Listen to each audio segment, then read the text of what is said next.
Good afternoon. It is 12:30 on your Monday. I'm Julie Broughton. This is Take 6. I hope things are going well for you so far for our holiday week. Now, we will take a look at your forecast leading up to Thanksgiving for you coming up in just a few minutes. And we will also check in with News 6 reporter Stephanie Rodriguez. She is live in downtown Orlando, where there is a lot of excitement today. Later this afternoon at 4:30, a big parade is planned for the new NWSL champions, the Orlando Pride. So we'll talk to Stephanie about that and also have your parade forecast coming up.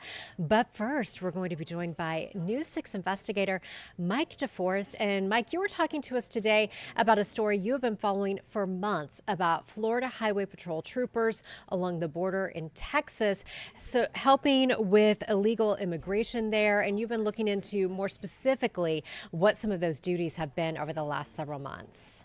Yeah, it's been actually a couple of years now. The governor, Ron DeSantis, has been sending Florida resources, Fish and Wildlife officers, Department of Law Enforcement, and Florida Highway Patrol troopers to Texas as part of this mission to help Texas combat illegal immigration. Now, after the governor announced this a while back, some people thought it was a really good use of taxpayer dollars to try to send Florida resources to stop illegal immigration. Now, others thought it was a waste of taxpayer dollars and possibly a publicity stunt or political stunt. But here's the deal. Nobody knew how much taxpayer dollars this was costing Florida until News 6 started investigating it. We found that out a couple months ago, and nobody knew exactly what FHP was doing while they were in Texas until we uncovered some records here just a little while ago, and that's what today's report's about. Let's take a look.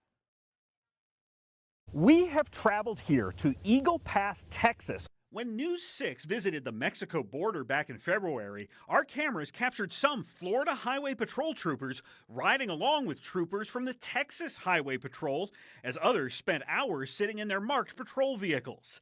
At the time, FHP officials would not disclose the troopers' specific day-to-day activities. So I submitted a public record request. 8 months later, FHP handed over pages and pages of internal documents. These daily activity logs filled out by FHP supervisors on the ground show that troopers have had some very busy days in Texas helping detain illegal immigrants. And according to these reports, they've also had some very quiet days. Between February and August, records show FHP helped Texas authorities locate and detain more than 1,600 undocumented aliens, or UDAs. Some utilized wire cutters to breach the wire fences along the border. One was busted with marijuana weighing 75 pounds. 2 others were headed to New York and Miami. In March, a Florida trooper assisted the National Guard with detaining 34 UDAs. In May, an FHP trooper with his assigned Texas trooper assisted with locating 90 UDAs. In August, a Florida trooper helped capture a UDA who climbed the United States-Mexico border wall while carrying a large bundle of narcotics. This is part of a years-long effort for us to help do what the federal government has refused to do, which is to actually defend this country's borders. But besides helping round up illegal migrants, these daily logs show that Florida troopers have also performed other law enforcement duties in Texas, seemingly unrelated to immigration. Back in May, federal authorities raided 2 Texas casinos as part of a money laundering investigation. Records show a Florida trooper partook in the sting, where warrants were served to remove all machines, tables, and cash. Earlier that month, another trooper tried to serve a warrant for child pornography on an 18-year-old male, but no arrest was made. There were also many days where troopers had no notable activity, at least according to these daily reports. More than 20% of the activity logs obtained by News 6 show entire days where FHP supervisors wrote down that there was nothing to report or no significant events to report. Between April and June, more than 30 days were documented as having nothing to report. More than 30 days. FHP officials have not responded to our questions, so we do not know if there were truly no significant events to report on those days, or if FHP supervisors simply failed to write down the troopers' achievements. As News 6 previously reported, FHP has spent millions of Florida taxpayer dollars sending troopers to the Mexico border. At one point, nearly 80 troopers were in Texas all at the same time. FHP will not tell us how many troopers are there right now or how long they expect this mission to continue. Mike DeForest, News 6. And Julie, we've posted all of those daily activity logs on our website, clickorlando.com, so you can see for yourself and come up with your own opinion on the value of Florida taxpayers sending those troopers, which are taking them off our local roads to put them over in Texas to help combat illegal immigration, which I think a lot of folks will agree is an issue. So, one other thing to point out, too, Florida Highway Patrol at one point was acknowledging they had about 75 to 80 troopers spread out along the Mexico border. I think it was back in February. They are no longer telling us updated numbers of how many troopers are there. But that's one thing to keep in mind as you're looking through those reports and you see either significant activity or the FHP supervisors writing down that there was no significant activity to report, that there were potentially dozens of troopers on duty that day in Texas. And that's why you're doing this reporting, so people do have the opportunity to look and make their own opinions. Like you said, some people are very in favor of this. Some people think maybe it's not such a good use of money, but now at least we have the information to come to that conclusion ourselves. And something to point out, too, Julie, when we originally went to Texas back in February, we did what we usually do every day here, which is we went with our cameras. We wanted to get video. We wanted to see what they were doing with our own eyes. But we acknowledged that when we were there are things that we are not going to see, no different than we're here in Orlando and we see police, say, swarming a building and there's some kind of police activity. So we'll go and get video and then we'll call the law enforcement agency later and go, hey, what were you guys doing there? And almost all the time they tell us, well, here's what we were doing at this building in Orlando. And we expected Florida Highway Patrol to do the same thing when we were there in Texas, to tell us what those troopers were doing that we weren't able to see from the ground. But FHP would not do that. I repeatedly tried to get details back then, and all they would tell us is that they could not disclose those specific day-to-day details because they cited the dangerous environment with drug cartels, in essence suggesting that it was a safety issue, and we respected that. So I put in this public record request, get all these records back, which show exactly what we were looking for back in February, which was just a summary of what these troopers were doing over there. Since then, I've sent multiple emails, I think 4 to FHP, saying, hey, you guys gave us these records. Do you have any safety concerns with us publishing them out there?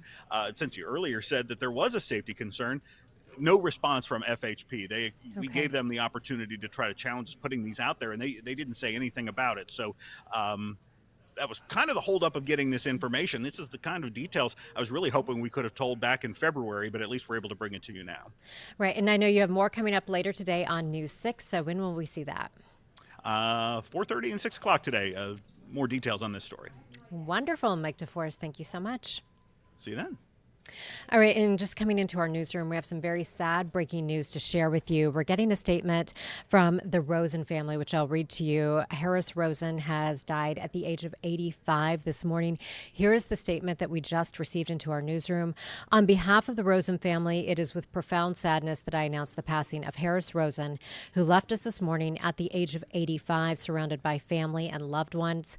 Harris was an angel to so many here on earth, and now he takes his place among the angels in heaven. A beloved father, grandfather, and pillar of our community.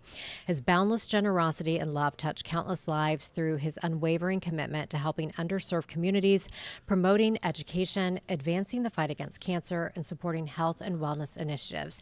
The family will hold a private celebration of life and kindly asks for privacy during this difficult time.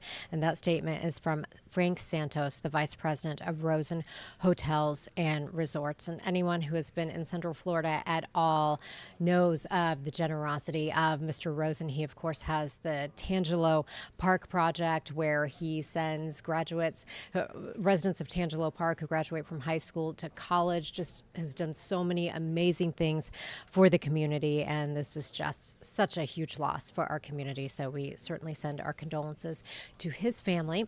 Coming up in just a few minutes, we're going to check in with News 6 reporter Stephanie Rodriguez about the Orlando Pride Parade that's coming up later today for the soccer team, of course, the Orlando Pride, and we will talk more about your forecast. Stay with us. We'll be back in 2 minutes.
Time now is 12:42. I'm Julie Broughton. Welcome back to Take 6.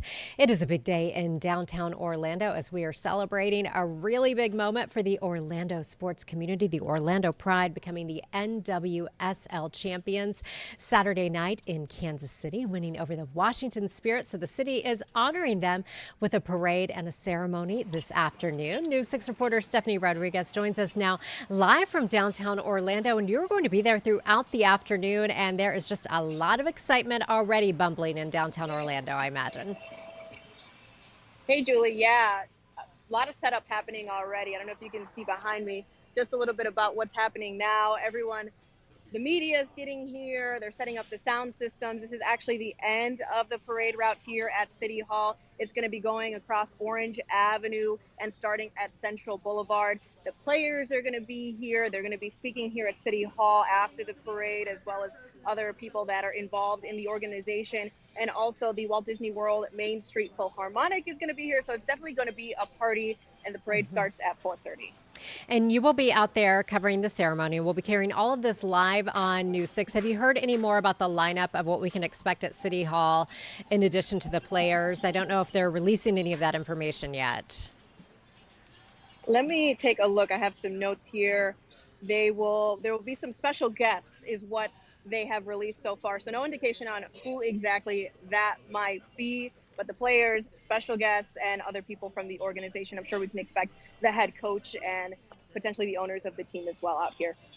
Absolutely. I imagine traffic will also be, a little dicey around there. So probably folks should plan to avoid that area this afternoon because, you're not going to get to be in the parade too in your car. So you just need to stay away unless you are attending the parade.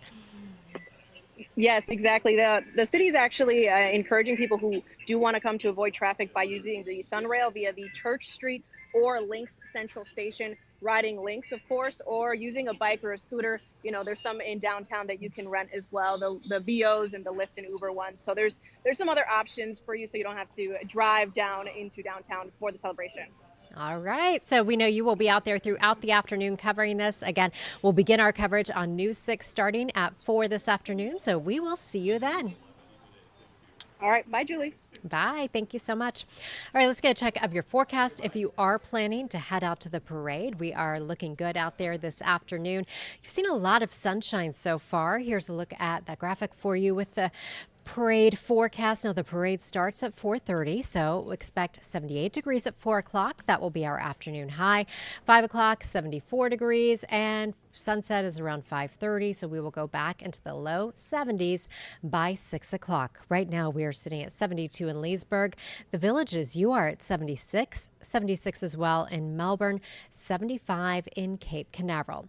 Here's a look at your clouds and rain forecast. We have nearly full sunshine in some spots right now, taking you through the afternoon hours. Looking at those models, we'll see a little bit of cloud cover moving in along our coastal areas, so Brevard, Volusia, and Flagler counties. You can expect to see some nice friendly cumulus clouds. And as we take you through the overnight hours, we'll keep it clear. We may see a little bit of patchy fog toward morning, very similar to what we saw today.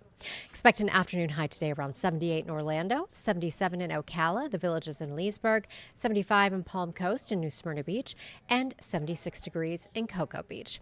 Here is your 7-day forecast. 80 for your high tomorrow, 81 on Wednesday. Now we're watching a cold front that will begin to approach us on Thursday. So out ahead of that, we'll see southwest winds going to 82 degrees. That front comes through early Friday on Black Friday, much cooler behind that. 74 for your high on Friday, and then we go to 69 on Saturday. Overnight lows this weekend in the 40s, and then 70 on Sunday. We will, of course, have full coverage of the parade starting on News 6 at 4, and we will have much more on your forecast. And we will also be covering throughout the day the legacy of Harris Rosen. Again, if you missed the sad breaking news earlier, we received notice from the Rosen family that Central Florida philanthropist and businessman Harris Rosen died this morning at the age of 85. We'll have much more on all of this for you on News 6 at 4. Thank you so much for joining us, and we'll see you at 4.